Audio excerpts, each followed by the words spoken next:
ಇನ್ನು ಉಗ್ರರು ರೇಪಿಸ್ಟ್ಗಳಿಗೆ ಜೈಲಿನಲ್ಲಿ ರಾಜ್ಯಾತಿಥ್ಯ ಕೊಡ್ತಾ ಇರುವಂತಹ ವಿಚಾರವಾಗಿ ಇದೀಗ ಸಿಎಂ ನಿವಾಸದ ಬಳಿ ಬಿಜೆಪಿ ನಾಯಕರಿಂದ ಪ್ರೊಟೆಸ್ಟ್ ಮಾಡಲಾಗ್ತಾ ಇದೆ. ರಾಜ್ಯ ಸರ್ಕಾರದ ವಿರುದ್ಧ ಪ್ಲೇ ಕಾರ್ಡ್ ಹಿಡಿದು ಆಕ್ರೋಶವನ್ನ ಹೊರಹಾಕಲಾಗ್ತಾ ಇದೆ. ಸವಲತ್ತನ್ನ ಕೊಟ್ಟಿರೋದು ಗುಪ್ತಚರ ವೈಫಲ್ಯ ಅಲ್ಲ, ಉಗ್ರರಿಗೆ ಕೈ ಸರ್ಕಾರವೇ ಕುಮ್ಮಕ್ಕನ್ನ ಕೊಡ್ತಾ ಇರೋದು. ಕಾಂಗ್ರೆಸ್ ಸರ್ಕಾರದ ಬಂಡವಾಳ ಬಯಲಾಗಿದೆ.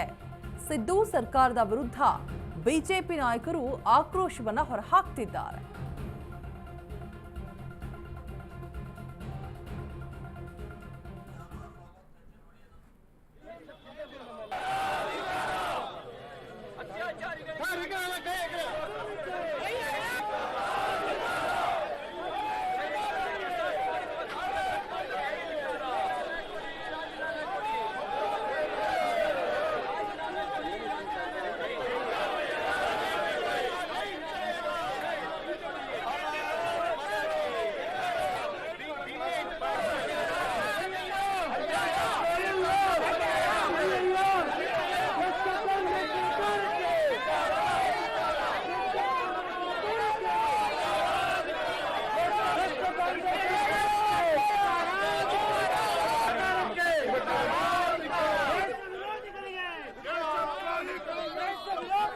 ಮುಸ್ಲಿಂ ರಾಡಿಕಲ್ಸ್ ಅಂತ ಕರಿತೀರಿ, ಇವ್ರೆಲ್ರಿಗೂ ಸಹ ಪರಪ್ಪನ ಅಗ್ರಹಾರ ಒಂದ್ ರೀತಿ ಎಂಟರ್ಟೈನ್ಮೆಂಟ್ ಕ್ಲಬ್ ಆಗಿದೆ. ಇಂಥ ದೇಶ ದ್ರೋಹಿಗಳಿಗೆ ಟಿವಿ ವ್ಯವಸ್ಥೆ ಇರ್ಬೋದು, ಮೊಬೈಲ್ ಫೋನಿನ ವ್ಯವಸ್ಥೆ ಇರ್ಬೋದು, ಗುಂಡು ತುಂಡುಗಳ ವ್ಯವಸ್ಥೆನ ಮಾಡುವಂತದ್ದಾಗ್ಲಿ ಎಲ್ಲವೂ ಕೂಡ ಬಹಳ ಸರಾಗವಾಗಿ ಪರಪ್ಪನ ಅಗ್ರಹಾರ ಜೈಲಿನಲ್ಲಿ ನಡೀತಾ ಇದೆ.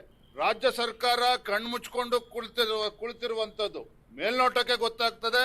ಈ ಕಾಂಗ್ರೆಸ್ ಸರ್ಕಾರದ ಕುಮ್ಮಕ್ಕಿನಿಂದನೇ ಈ ರೀತಿ ದೇಶದ್ರೋಹಿಗಳಿಗೆ ಈ ರೀತಿ ಒಂದು ಐಷಾರಾಮಿ ವ್ಯವಸ್ಥೆಗಳನ್ನ ಪರಪ್ಪ ಅಗ್ರಹಾರ ಜೈಲಲ್ಲಿ ಮಾಡಿರುವಂತದ್ದು. ಪತ್ರಿಕೆಗಳಲ್ಲಿ ದೃಶ್ಯ ಮಾಧ್ಯಮಗಳ ಬಂದ ನಂತರದಲ್ಲಿ ಇವತ್ತೇನೋ ಪರಪ್ಪ ಅಗ್ರಹಾರ ಮೇಲೆ ರೈಡ್ ಮಾಡಿದ್ದಾರೆ ನಿನ್ನೆ ದಿನ. ಮೇಲ್ನೋಟಕ್ಕೆ ಅದು ಸರಿ ಇದೆ ಅನ್ನೋ ಮಾತನ್ನು ಕೂಡ ಅಲ್ಲಿ ಅಧಿಕಾರಿಗಳು ತಿಳಿಸಿದ್ದಾರೆ.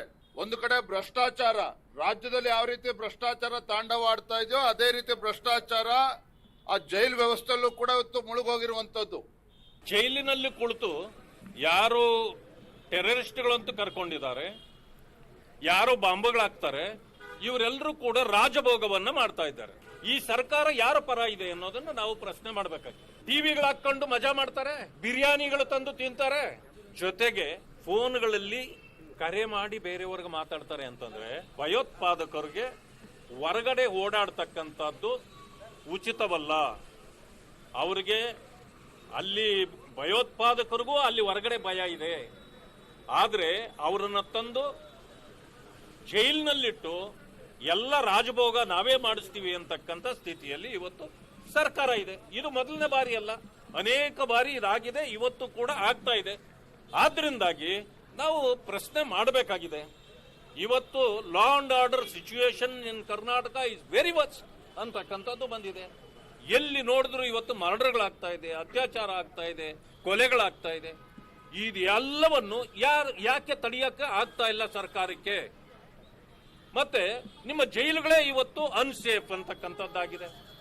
ಅಲ್ಲಿ ಯಾರನ್ನ ನೀವು ಶಿಕ್ಷಿಸಬೇಕಾಗಿದೆಯೋ ಅವರಿಗೆ ರಕ್ಷಣೆಗಾಗಿ ಜೈಲುಗಳು ಇದ್ದಂತ ರೀತಿಯಲ್ಲಿ ಇವತ್ತು ಸರ್ಕಾರ ನಡ್ಕೊಳ್ತಾ ಇದೆ. ಆ ಕಾರಣದಿಂದ ಇದನ್ನ ಪ್ರಶ್ನೆ ಮಾಡಬೇಕಾಗಿದೆ.